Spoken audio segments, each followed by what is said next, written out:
다 같이 묵상으로 기도드림으로 주일 예배를 하나님께 드리겠습니다.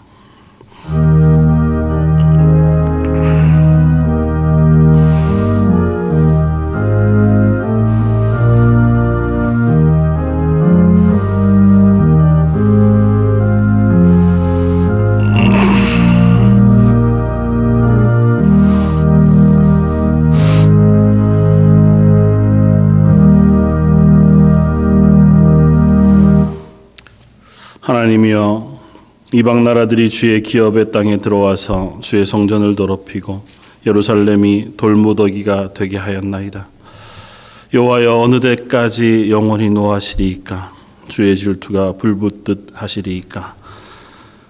그러나 우리 조상들의 죄악을 기억 마시고 주의 긍휼로 우리를 속히 영접하소서. 우리가 매우 가련하게 되었나이다.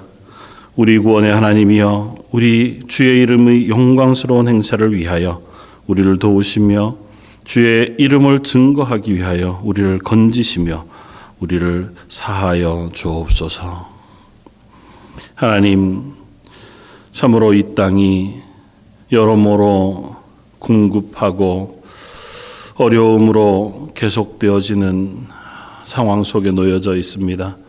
우리의 어리석음, 우리의 죄로 인하여, 우리의 탐욕과 우리의 욕심으로 인하여 일어나고 있는 수많은 아픔들을 하나님 긍휼히 여겨 주옵소서. 하나님의 선하신 손길로 덮으시고 간절한 기도에 응답하여 주셔서 이 땅을 회복시켜 주시고 이 땅에 다시 하나님을 예배하며 하나님을 기뻐할 수 있는 은혜의 시간 되게 하여 주옵소서. 이 예배를 주님께 의탁합니다. 간절하게 드리는 예배를 기뻐 받아주시기를 원하오며 오늘 말씀 예수님 이름으로 기도드립니다. 아멘.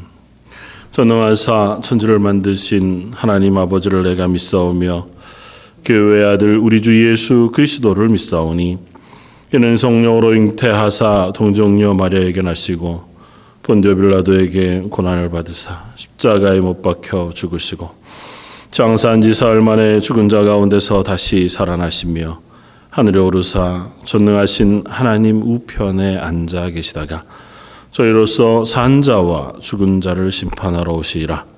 성령을 믿사오며 거룩한 공회와 성도가 서로 교통하는 것과 죄를 사하여 주시는 것과 몸이 다시 사는 것과 영원히 사는 것을 믿사옵나이다. 아멘. 찬송가 32장을 함께 찬양하시겠습니다.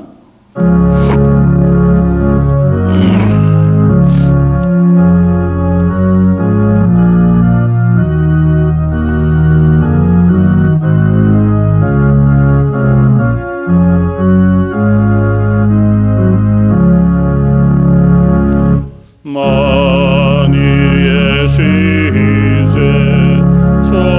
존귀하신 예수 사람이 되신 하나님 나 사모하여 영원히 섬길래 영광 되신 주로다.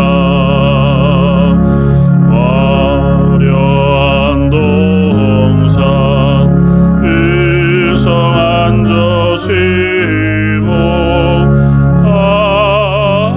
아름답고 묘하나 신선한 예수 더 아름다워 봄 같은 기쁨 주시네.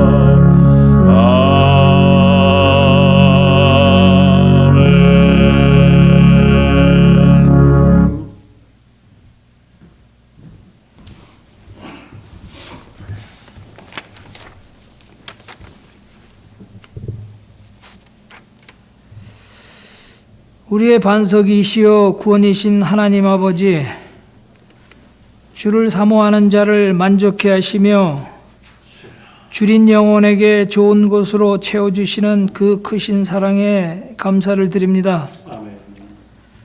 오늘도 우리가 걸어가는 신앙의 길이 곁길로 가는 것을 허용치 않으시고 바른 길로 인도해 주시기 위하여 예배의 자리로 인도해 주신 그 은혜에 찬양과 감사와 영광을 드립니다.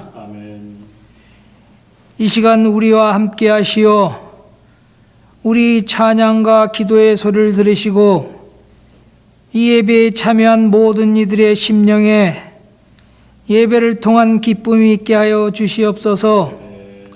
하나님 아버지, 새해를 맞이했지만 아직도 우리 가운데 묵은 고통들이 그대로 남아있음을 고백합니다. 너희는 먼저 그의 나라와 그의 의를 구하라고 하신 그 주님의 말씀을 기억하지만 세상이 주는 고통과 또 계속되는 코로나 전염병으로 오는 어려움들로 인하여 늘 경직된 삶을 살아갈 수밖에 없는 현실입니다. 그러나 주님을 우리 구주로 믿고 살아가는 우리들은 약할 때 늘 강함을 주시는 그 말씀을 의지하여 힘을 내게 하시어 많은 사람들이 어려움을 겪으며 힘들어하는 이때에 한 번 더 힘을 내어서 주변을 돌아볼 수 있게 하여 주시옵소서. 그리하여 서로 격려하며 서로 힘을 북돋아주며 사랑을 베풀 수 있는 우리 모두가 되도록 주님 인도하여 주시옵소서. 교회의 모든 것이 제한적인 이 상황에서 이 교회가 잘 견딜 수 있게 하여 주시고 또 주님이 허락하신 한도 안에서 모든 것에 최선을 다하여 교회의 역할을 잘 감당할 수 있도록 주님께서 올 한 해도 주장하여 주시옵소서. 또 올 한 해도 주의 나라를 사모하여 주님의 일에 봉사하는 손길들이 있습니다. 늘 주께서 새로운 힘을 허락하시고 날마다 새로운 은혜를 공급하시어 그 봉사하는 손길에 축복하시어 그 가정과 그 자녀들이 아름다운 결실을 맺히도록 은혜를 더하여 주시옵소서. 하나님 아버지, 계속되는 전염병과 추운 날씨에 교회 안에 연약하고 또 연로하신 성도, 육신의 또 아픔을 통하여서 괴로워하신 그 모든 성도님들을 위로하시고 그들의 건강을 지켜주시옵소서. 전 세계 모든 나라와 또 민족들이 주를 높이며 예배하는 그날이 속히 오기를 기대하며 곳곳에서 선교사로 사역하며 복음을 전하는 모든 선교사님들에게 성령의 위로와 도움을 주시어 그들 각자의 선교지에서 복음의 열매를 맺을 수 있도록 성령님 주장하여 주시옵소서. 하나님 아버지, 오늘도 말씀을 전하는 목사님을 붙들어 주시어 그 전하시는 말씀이 듣는 이들의 심령이 올 한 해 새로워지는 귀한 시간이 되길 간절히 소원하며 오늘도 우리와 함께 하시는 우리 주 예수 그리스도의 이름으로 감사하며 기도드리옵나이다. 아멘.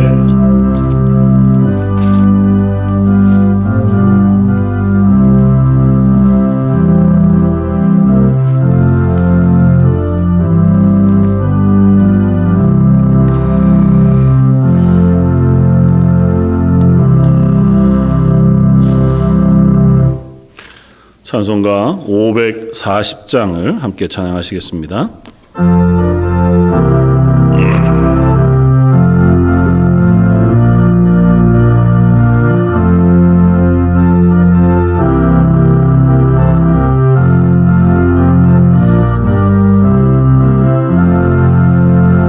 주의 음성을 내가 들으니 사랑한단 말일세 믿는 마음으로 쉽게 가오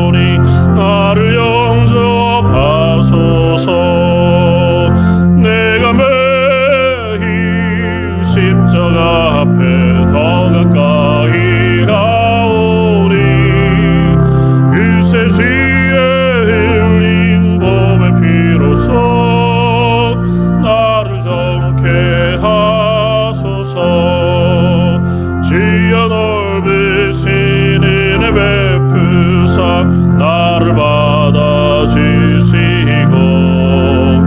나의 품은 뜻의 뜻같이 되게 하여 주소서. 내가 매일 십자가 앞에 더 가까이 가오리. 글쎄 주의 흘린 몸의 피로써 나를 정케 하소서. 주의 보좌로 나아갈 때에 어찌하리 기쁠까. 주의 얼굴을 항상 배우니 더욱 친길합니다. 내가 매일 십자가 앞에 더 가까이 가오리. 글쎄 주의 흘린 몸의 피로써 나를 정케 하소서. 우리 그의 넓은 사랑을 증량할 자 없으며 주가 주시는 참된 기쁨도 헤아릴 수 없도다. 내가 매일 십자가 앞에 더 가까이 가오니. 글쎄 주의 흘린 몸의 피로써 나를 정케 하소서.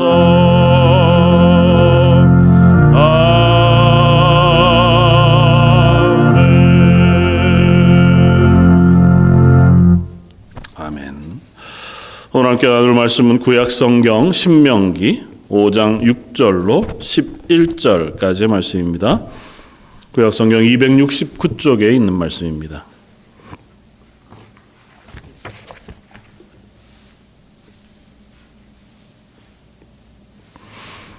신명기 5장 6절로 11절까지 차였으면 한 목소리로 같이 한번 봉독하겠습니다. 나는 너를 애굽 땅 종 되었던 집에서 인도하여 낸 내 하나님 여호와라. 나 외에는 다른 신들을 내게 두지 말지니라. 너는 자기를 위하여 새긴 우상을 만들지 말고 위로 하늘에 있는 것이나 아래로 땅에 있는 것이나 땅 및 물속에 있는 것에 어떤 형상도 만들지 말며 그것들에게 절하지 말며 그것들을 섬기지 말라. 나 내 하나님 여호와는 질투하는 하나님인즉 나를 미워하는 자의 죄를 갚되 아버지로부터 아들에게로 3대까지 이르게 하거니와 나를 사랑하고 내 계명을 지키는 자에게는 1000대까지 은혜를 베푸느니라. 너는 내 하나님 여호와의 이름을 망령되이 일컫지 말라. 나 여호와는 내 이름을 망령되이 일컫는 자를 죄 없는 줄로 인정하지 아니하리라. 아멘. 참 여러모로 예배하는 이 시간 또 예배하는 것이 어려운 상황 속에 있는 시간들을 지나갑니다.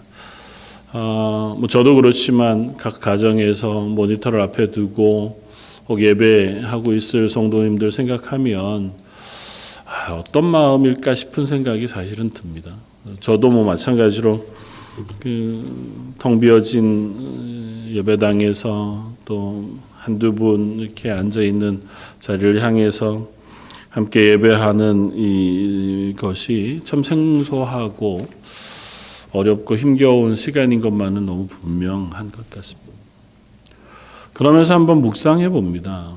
이렇게까지 우리가 예배하는 것, 또 예배 드리는 이것이 왜 그래야 하나? 사실은 우리는 너무 쉽게 환경에 또 상황에 영향을 받아서 예배를 너무 사모하기도 하지만 또 내가 늘 이렇게 준비해서 드리던 예배가 아니면 또 시간도 소홀하게 되고 우리의 자세도 소홀해지기도 하고 또 어쩌다가 보면 이번 주는 그렇게 넘어가게도 되어지는 것이 우리의 연약한 모습인 것 같아 보입니다. 차제에 우리가 예배 드리는 것, 어떻게 어디에서 예배 드리는 것도 너무너무 중요하지만 그보다 먼저 왜 우리는 하나님을 예배하고 있는가, 또 왜 이 예배의 자리 이렇게까지 또 상황도 여러 가지 어려움이 있음에도 불구하고 우리는 예배를 드려야만 하는가고 하는 사실을 다시 한번 묵상해 보면 좋겠다. 그래서 우리가 예배를 드리면서 이 예배를 받으시는 하나님과 우리가 예배를 드리는 분명한 이유를 확인하면서 기쁨과 감사 또 하나님 주시는 은혜를 사모하는 시간 되어졌으면 좋겠다 생각이 되었습니다. 저는 사실은 태어나면서부터 교회 울타리 안에서 태어난 사람이어서요. 주일이 되어서 예배 드리는 것 혹은 수요일이든 새벽 예배든 예배를 드리는 것은 너무 당연한 일이었습니다. 그러니까 주일날 예배를 안 드리는 게 너무너무 이상한 사람이었죠.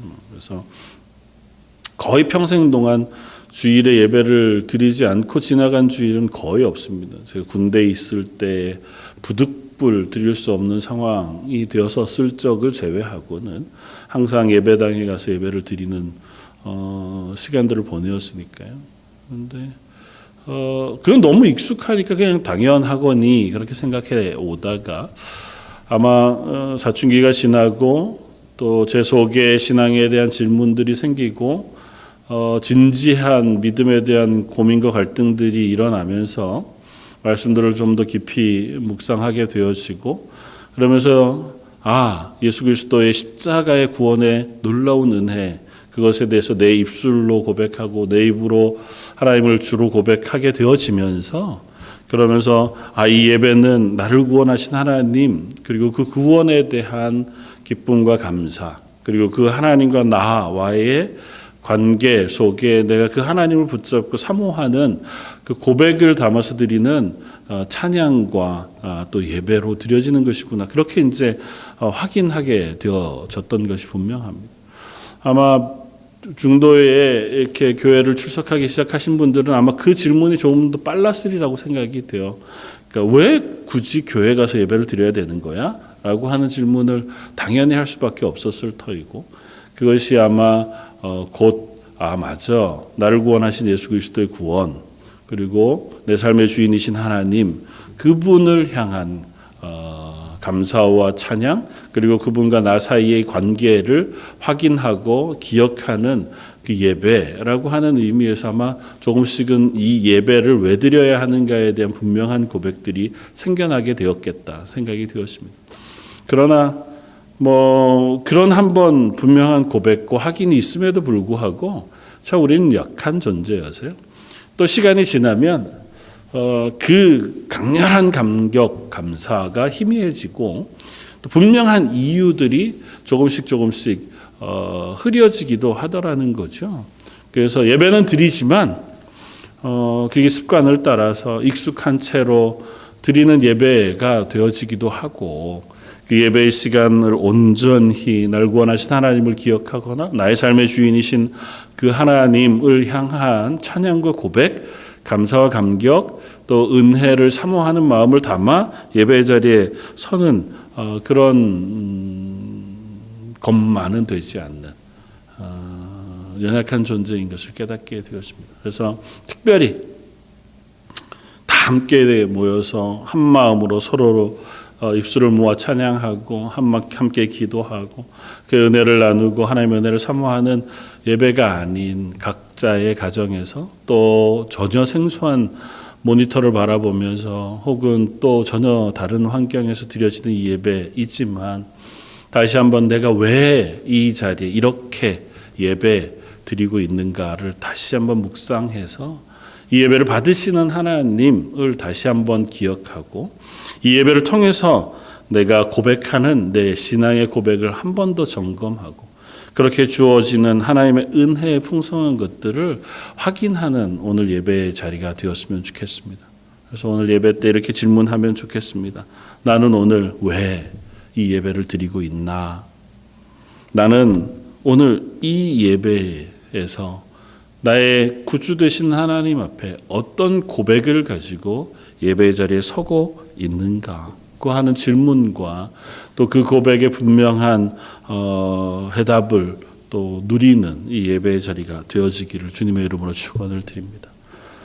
오늘 본문은 출애굽한 이스라엘 백성에게 모세가 하나님의 명령하신 명령, 율법의 어떻게 보면 집대성이자 대표적인 성격을 띠고 있는 십계명에 대해서 설명하고 있는 본문의 내용입니다. 특별히 신명기는 이제 광야 40년의 시간들을 다 지내고 광야 그 가데스 바네아에서 눈앞에 가나안 땅을 앞에 두고 노년의 모세가 마치 유언처럼 마지막으로 이스라엘 백성을 앞에 두고 율법에 대해서 다시 설명하고 하나님의 명령을 지켜 행할 것을 권면하고 또 부탁하고 명령하고 있는 그 말씀으로 되어져 있습니다. 이 시간이 물론 대상이 이스라엘 백성이고 또 모세가 전하고 있는 율법에 대한 설명이긴 하지만 아주 분명한 것 몇 가지들을 한번 확인해 볼 수 있습니다. 첫 번째는 이 이야기를 하고 있는 그리고 이 말씀을 듣고 있는 대상은 출애굽한 이스라엘 백성이라는 사실입니다.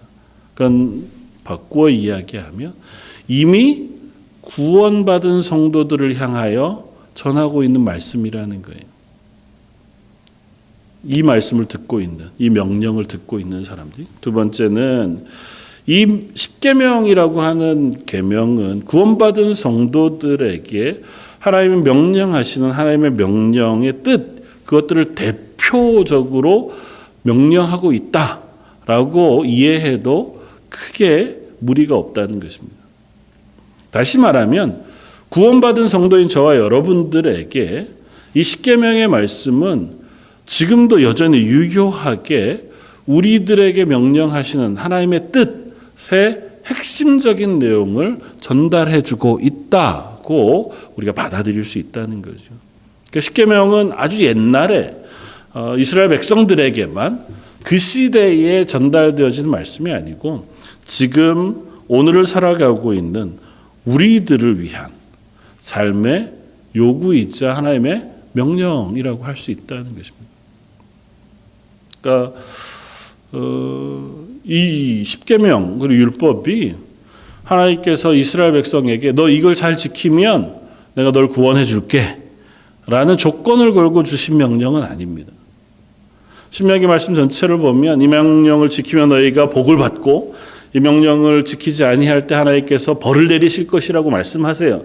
그러니까 마치 이 명령을 지키면 하나님의 백성으로 복을 받고 그렇지 않으면 벌을 받는 그런 뉘앙스로 쭉 읽혀지기는 하지만 우리가 전제해 놓아야 할 것이 있습니다. 그게 뭐냐 하면 이 명령은 가나안 땅에 들어가기 위한 조건이 아니라 가나안 땅에 들어간 이스라엘 백성에게 명령한 말씀이라는 거예요.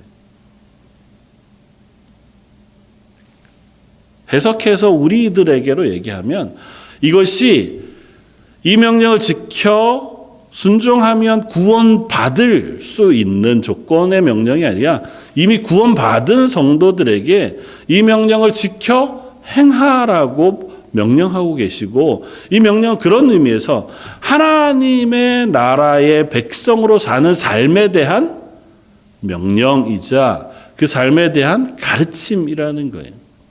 그래서 이미 구원은 받았어요. 하나님의 백성은 되었습니다. 그런 하나님의 백성들에게 이 명령을 지켜 행함으로 하나님의 나라에서 하나님이 주시는 은혜와 복을 만끽하고 받아 누릴 수 있는 그와 같은 삶의 태도, 삶의 자세로 이 십계명 말씀 그리고 율법의 말씀을 주고 계시다고 하는 것입니다. 그러니까 삶의 법이에요.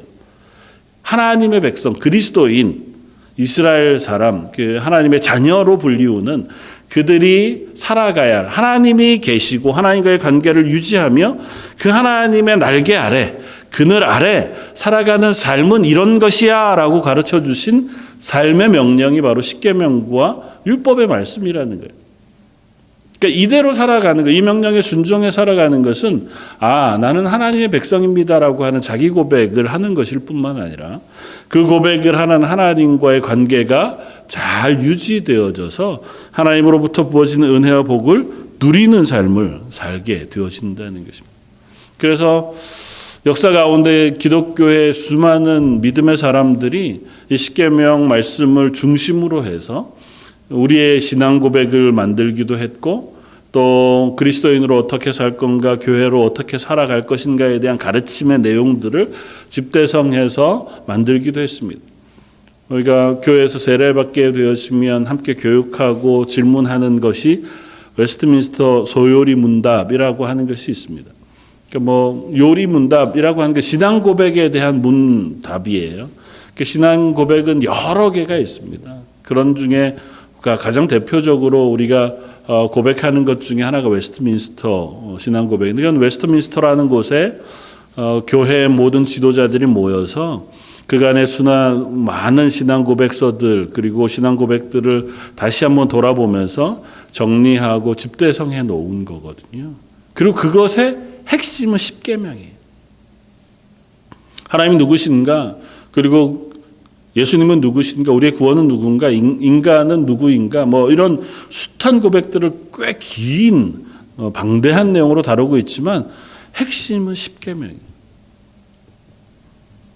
그리고 그 십계명의 내용을 우리 삶 속에서 어떻게 적용하고 고백하고 그것을 붙잡고 살아갈 것인가를 아주 많이 풀어서 우리에게 설명해 주고 있다는 거죠.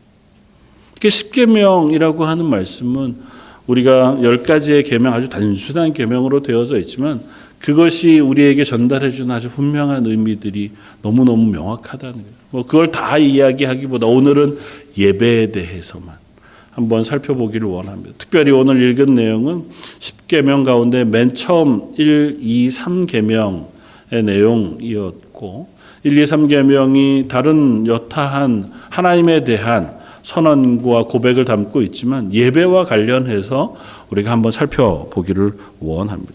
제1계명은 이렇습니다. 나 외에 다른 신을 내게 두지 말아라. 하나님 유일하신데요. 굳이 하나님께서 나 외에 다른 신을 두지 말아라 라고 명령하실 이유가 있겠습니까? 그러나 하나님의 백성, 구원받은 그리스도인, 이스라엘 백성에게 명령하신 이 명령은 첫 번째 명령이자 어쩌면 가장 중심이 되고 주요한 명령이 되어질 것입니다. 그걸 다른 말로 바꾸면 너희가 너희 삶의 주인으로 다른 것을 두지 말고 유일하신 하나님이 너희 생명의 주인이시자 너희 삶의 주인이라고 하는 사실을 기억해라고 하는 명령입니다. 세상을 살아가다가 보면 우리가 여러 가지 신뢰하고 의지하고 붙잡아야 될 수많은 것들이 있습니다. 심지어 그것이 때로는 미신이 되어 우상이 되기도 하고 또 개인의 어떤 신념이 되기도 하고 국가나 정부를 세우는 이들에겐 그게 법이 되기도 하고 숱한 것들이 있을 수 있죠. 그러나 그 모든 것들에도 불구하고 우리 그리스도인에게 있어서 내 생명의 주인은 누구시냐면 하나님이시라는 거예요. 그리고 그 생명의 주인이신 하나님, 그 하나님이 내 모든 삶의 주권자라고 하는 사실을 우리가 고백하는 거예요. 그러니까 우리의 예배의 대상, 왜 예배 드리냐 하면 이 예배를 받으시는 분, 내 예배를 받으실 분이 누구냐라고 하는 것을 명확히 고백하는 거예요. 다른 어떤 것이 우리의 예배를 받는 대상이 아니고 내 생명의 주인이시자 나를 구원하신 하나님, 그분이 유일하게 나의 예배를 받으실 분입니다라고 고백하는 거라는 거예요. 조금 더 이야기를 확장해 가자면 우리가 누구의 권위 아래 있다고 하는 사실을 이 1계명을 통해서 하나님께서 알려주고 계세요. 세상은 그런 이야기를 끊임없이 합니다. 내 인생의 주인은 나다. 그렇지 않습니다. 물론 내 인생의 주도권을 잡고 살아갈 존재가 나죠. 그러나 기억할 것은 성경은 분명히 내 인생의 주권자는 하나님이시다라고 하는 전제를 우리에게 설명해줘요. 하나님께서 천지를 창조하시고 아담과 하와를 만드셨습니다. 첫사람 아담을 만드실 때에 하나님 아담에게 이 땅의 모든 것들을 다스리고 정복할 수 있도록 하셨어요. 넌 땅에 충만해라, 다스리라, 그것들을 정복하라고 명령하셨어요. 그리고 땅의 것들을 식물로 삼을 수 있게 하셨어요.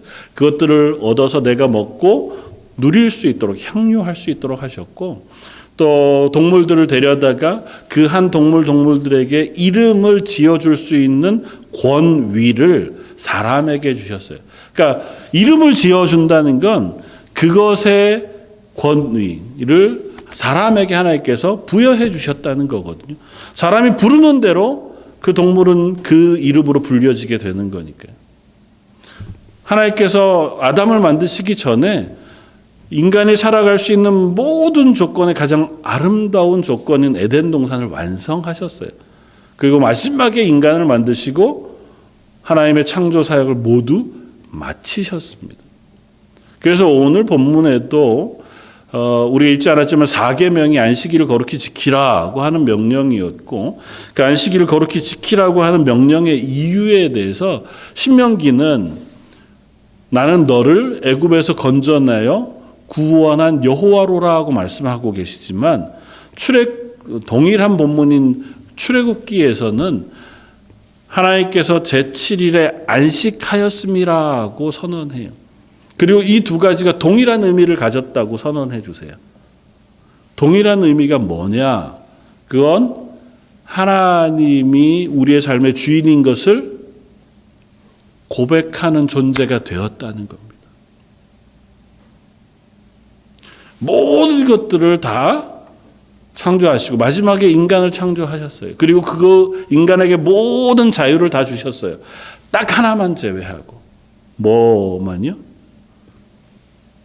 다 네가 임의로 먹되 동산 중앙에 있는 선악과만은 먹지 말라고 하는 명령을 주셨어요.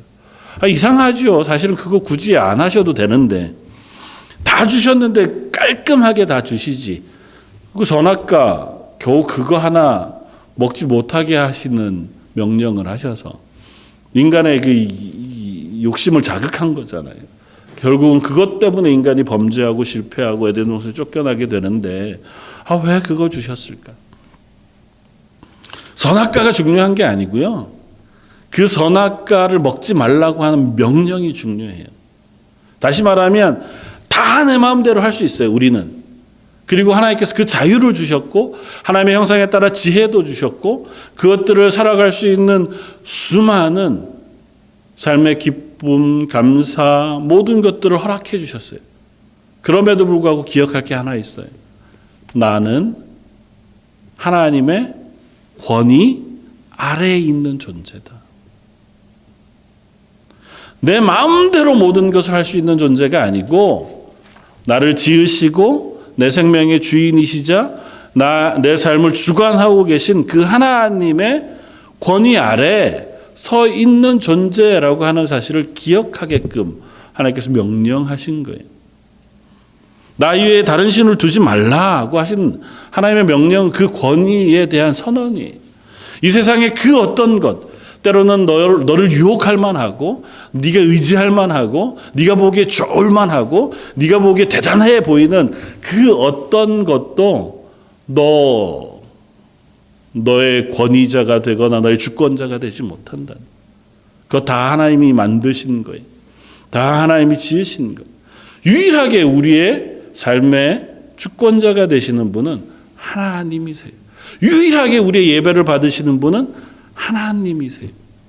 그러니까 우리는 이 예배를 통해서 내 예배를 받으시는 분이 누구신가를 분명히 기억할 필요가 있어요.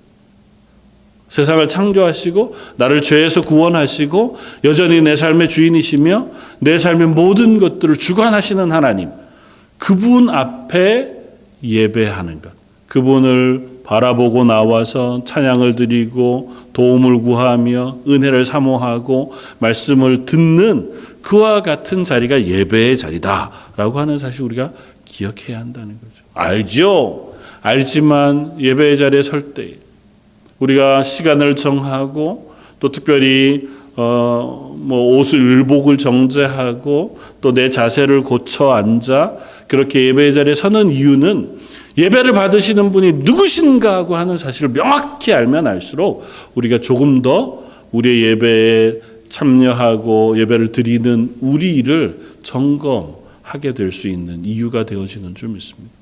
오늘도 우리의 예배를 받으시는 분은 우리의 생명의 주인이시자 우리를 하나님의 날개 품 안에 품으시는 그 하나님이신 것을 기억하고 그 앞에서는 저와 여러분들이었으면 좋겠습니다.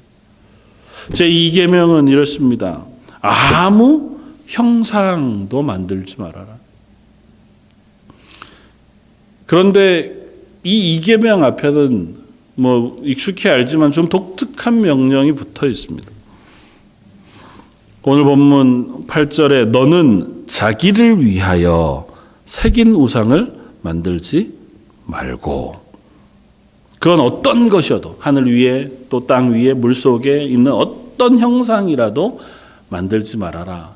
그러니까 어떤 것을 조각하거나 새겨서 어떤 형상을 우상으로 만들지 말아라. 심지어 그게 하나님을 지칭한다 할지라도 어떤 것도 형상을 만들어서 그것을 하나님으로 섬기거나 우상으로 섬기지 말라고 말씀하세요. 그런데 그 앞에 한 문장이 붙었어요. 뭐라고요? 자기를 위하여.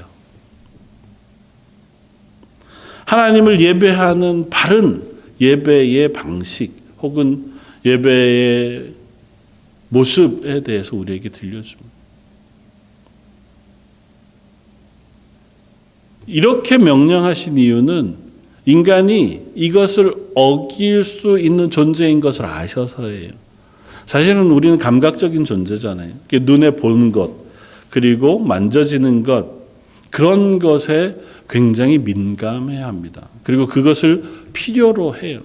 심지어 출애굽한 이스라엘 백성, 하나님께서 이 십계명 말씀을 모세에게 전달해 주고 계시는 그 순간에도 시내산 아래에서 이스라엘 백성들이 뭘 만들었냐 하면 하나님이라고 부르면서 송아지 형상을 만들었어요. 그러니까 눈에 보이는 것에 대해 굉장히 집중할 수 있는 존재가 인간인 거예요. 그런데 왜 인간이 그 형상을 만드냐고 하는 질문을 하나님께서 하고 있는 거예요. 왜 형상을 만들까요? 나를 위해서 만드는 거예요.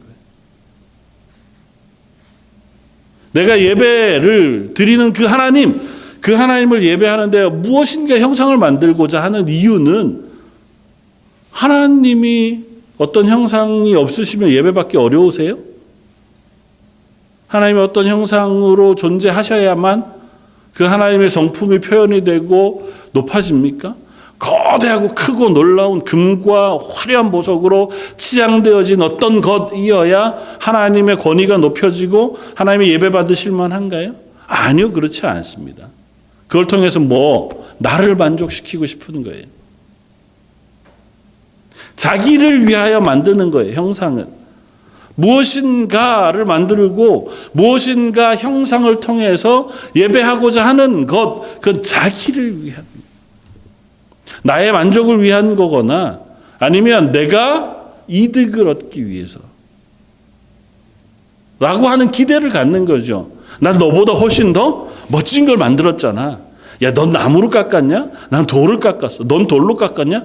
야, 나는 거기에다 금을 입히고 거기에 보석을 입혔어. 그럼 난 너보다 훨씬 더 정성을 많이 들였으니 난 더 많이 복을 받을 거야가 그 마음의 중심에 있는 거예요. 예배는 복을 받기 위해 드리는 게 아니에요. 내가 더 정성을 들임으로 하나님이 감동해서 나에게 복을 주시게 하기 위하여 예배를 드리는 게 아니라고요. 예배는 나를 지으신 그 하나님이 나를 구원하시고 내 생명의 주인이시기 때문에 그 앞에 감사와 찬양과 고백을 올려드리는 거예요.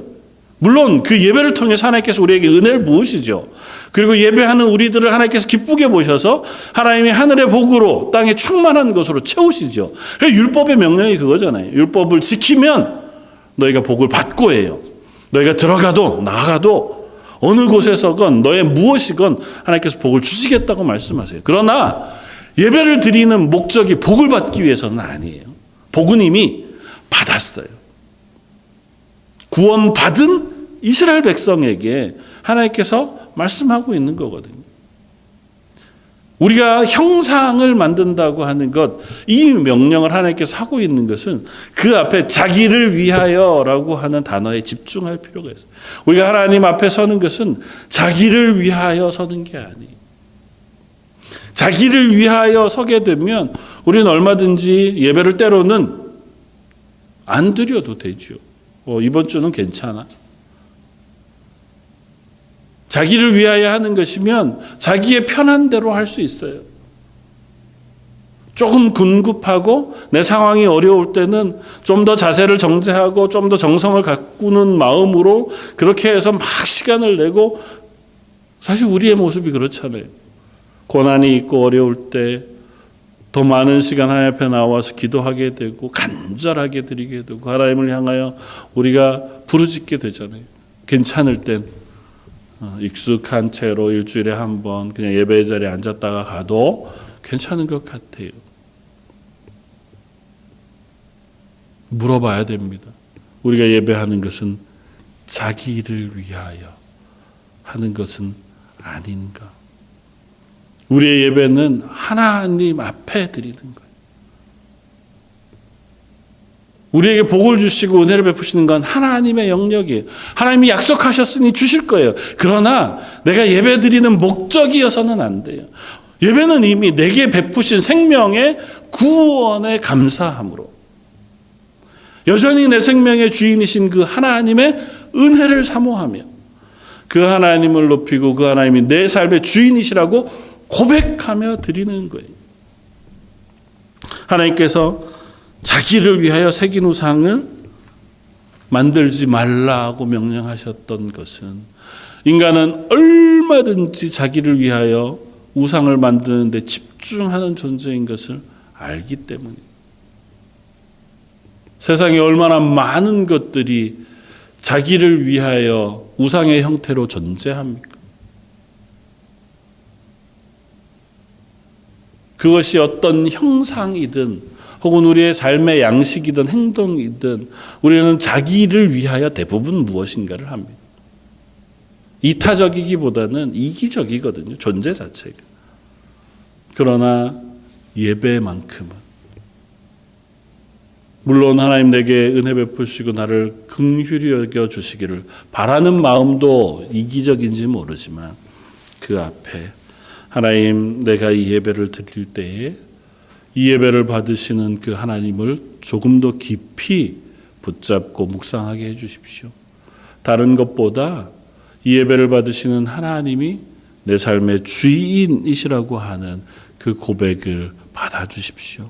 그 예배를 통해서 내 삶을 연결하여 나를 지키시고 보호하시는 그 하나님을 기억하는 예배의 자리가 되게 해 주십시오. 그럴 수 있는 저와 여러분들의 삶이 또 예배가 되어지기를 원합니다.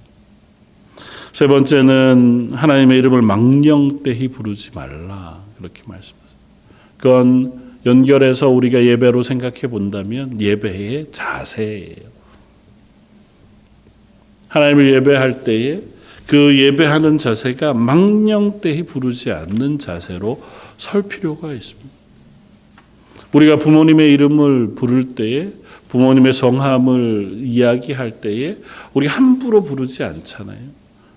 그 이유는 내가 그 아버지의 권위를 인정하고 그분을 나보다 높은 혹은 귀한 분으로 인정해서 이름을 함부로 부르지 않음으로 존중하고 존경하는 거잖아요. 요즘 세상에 대통령 이름도 함부로 부르고 특별히 이 캐나다에서의 삶이야 이름 부르는 것이 별로 신뢰가 아닌 세상이기는 하지만 망령되이라고 하는 표현을 기억해요.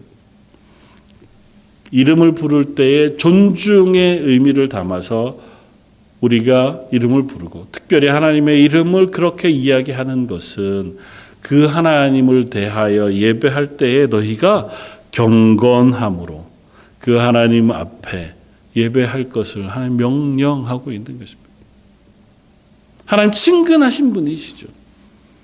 우리를 향하여 그야말로 친구처럼 때로는 예수님이 스스로 고백하시듯 나는 너희를 섬기러 왔다 하고 말씀하시던 것처럼 종처럼 우리에게 너무 친밀하게 가까우신 그렇게 다가오신 하나님이시기도 하죠. 그렇다고 해서 그 하나님이 우리의 전능하신 하나님이 아니신 건 아니거든요.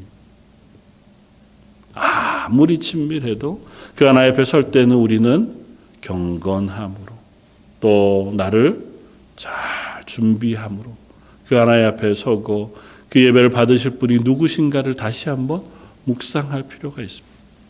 어린 아이기 때야 할아버지 앞에 가서 할아버지 수염을 잡아당기고 그 앞에서 뭐 자기 마음대로 해도 예뻐할 수 있어요.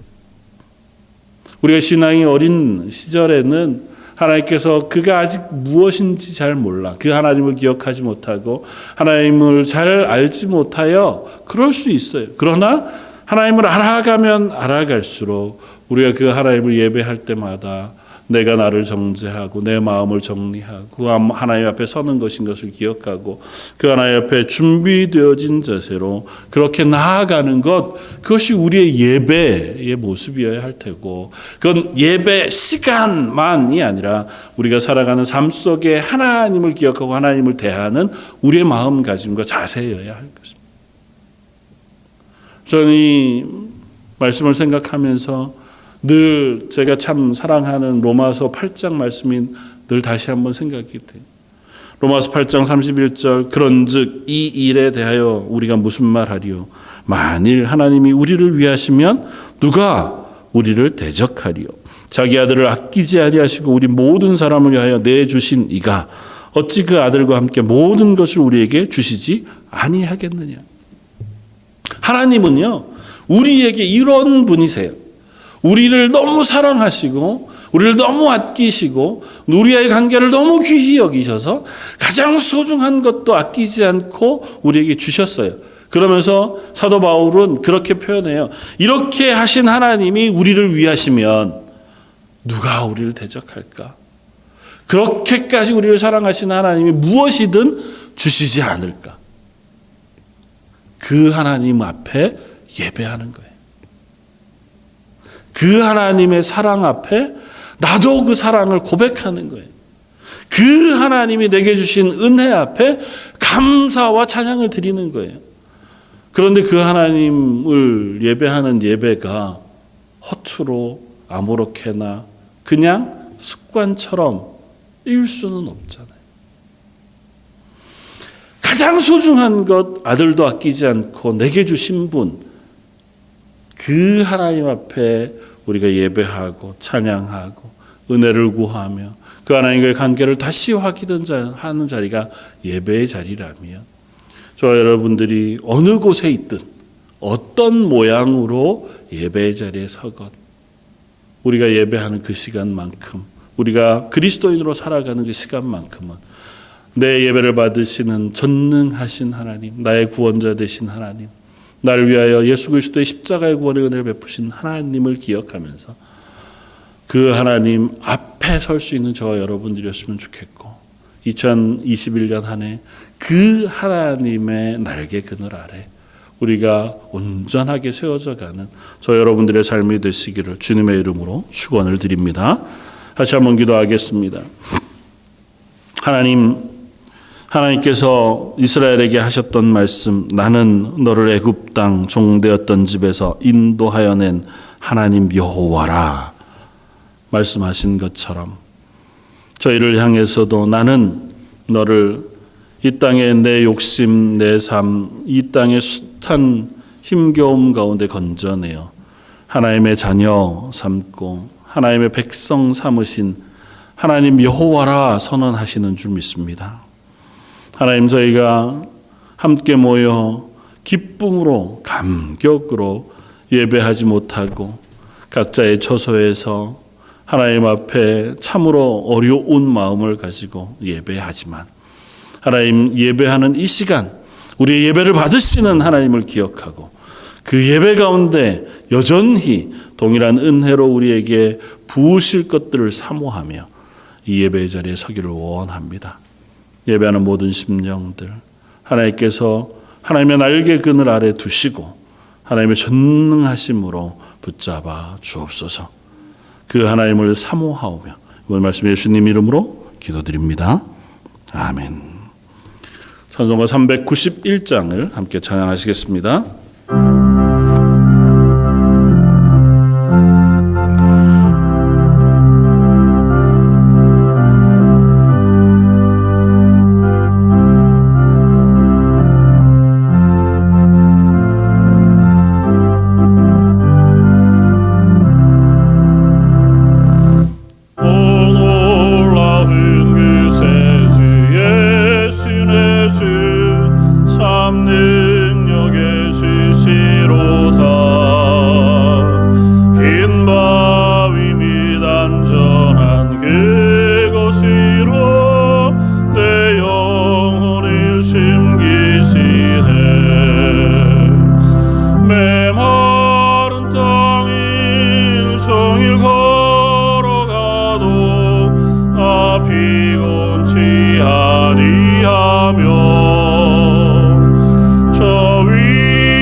종일 걸어가도 나 피곤치 아니하며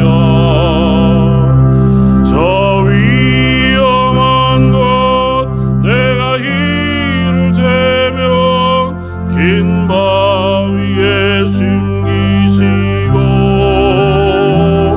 제 손으로 덮으시네. 증량 못하린 해로 채우시며 늘 성령에 감아주사 긴 기쁨의 주님을 찬양토록 내 믿음을 도우시네. 메마른 땅을 종일 걸어가도 나 피곤치 아니하며 저 위험한 곳 내가 이를 대면 긴 바위에 숨기시고 제 손으로 덮으시네. 주 예수님 공중에 임하실 때 나 일어나 맞이하리. 그 구원의 은총을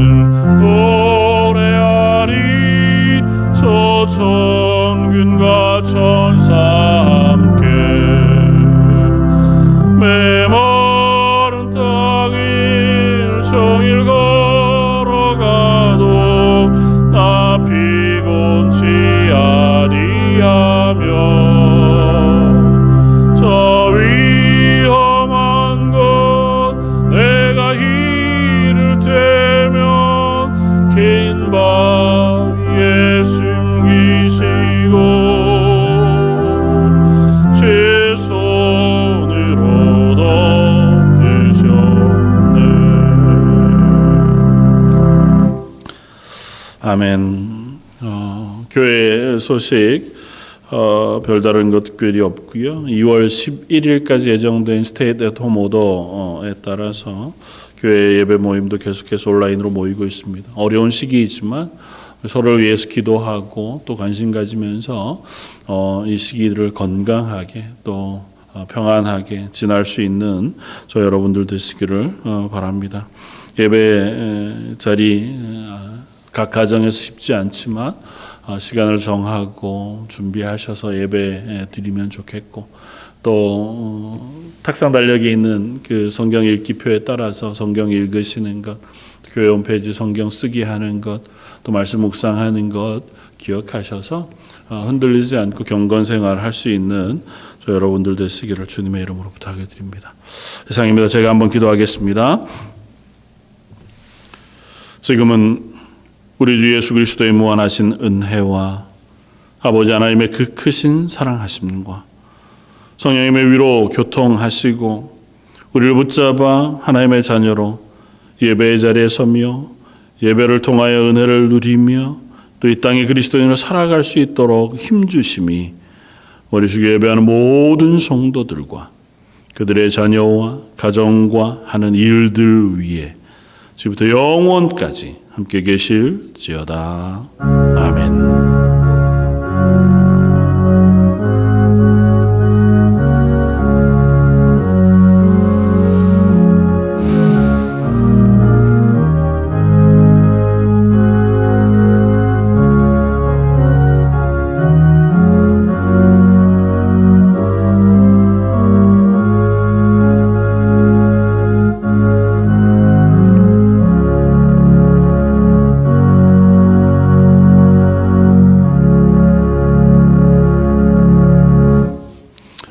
이것으로 모든 예배를 마치겠습니다.